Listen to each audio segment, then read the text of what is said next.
Жетісай ауданындағы 73 жалпы орта мектептің 70-інде жазғы мектеп ұйымдастырылған. 973 сынып комплектісі оқушыларға қажетті құрал жабдықтармен толық қамтылып, 11174 оқушы білім алуда. Оларға 2534 ұстаз дәріс береді. Пандемияға қарамастан шалғайдағы елді мекен оқушыларын мектепке тасымалдау, ыстық тамақпен қамтамасыз ету мәселелері де оң шешімін тауып отыр. Тілші материалында толығырақ. Ауданда мектебі жоқ 19 кішігірім елді мекен бар. Бұл аумақ балаларын жеке кәсіпкерлер арнайы автобустармен күнделікті тасымалдайды. Алайда оқушыларды мінетін көліктің тозуына байланысты арнайы автобустың қажеттілігі сезіледі. Өзекті мәселенің бірі оқушыларды ыстық тамақпен қамту болатын. Қазір бұл оң шешімін тауып, 34 мыңға жуық шәкіртке ыстық тамақ ұйымдастырылған.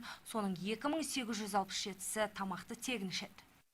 Жаңа оқу жылында біз алла бұйыртса 74 мектеппен жұмыс бастайтын боламыз. Ол Атамекен ауылдық округіндегі 40 жылдық ауылында, яғни қазіргі Жібек жолы атындағы жалпы орта мектебі орналасқан мектеп екіге бөліну жолымен жаңа нөмір 74 мектеп пайдалануға берілетін болады.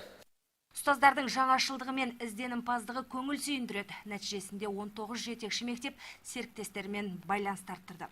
Ұстаздардың жаңашылдығы мен ізденімпаздығы көңіл сүйіндіреді. Нәтижесінде 19 жетекші мектеп серіктестермен байланысты арттырды. Қалыптастырушы бағалау, табысқа жету баспалдағы, проблемалық тақырып аясындағы ізденістер мен рефлексиялар және кәсіби серіктестік табысты білім кепілі сынды тақырыптарда онлайн семинарлар ұйымдастырды. Озат тәжірибе деп танылған 10 жұмыс аудан, ал 6 жұмыс облыс көлемінде үздіктер сапынан көрінді. Яғни педагогикалық шеберлік орталықтарында және өрлеу біліктілікті арттыру курстарында. Сонымен қатар өткен жылы 6 тамыздан бастап Сепик Орд платформасы бойынша Назарбаев зияткерлік мектептері дербес білім беру ұйымдары базасындағы педагогикалық шеберлік орталықтарында 3000-нан астам педагог қашықтан оқуды үйренемін курсын аяқтады. Және осыған сәйкес қашықтан білім алу барысында өзінің қандай нюанстарды ескеру қажеттігімен бойынша жұмыс жүргізді.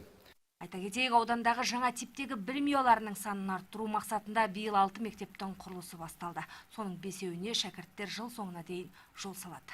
Жетісай қаласынан Гүлсанат Қалмырзағызы, Қуаныш Әуелбеков, Гүлмаржан Молдадос, жаңалықтар.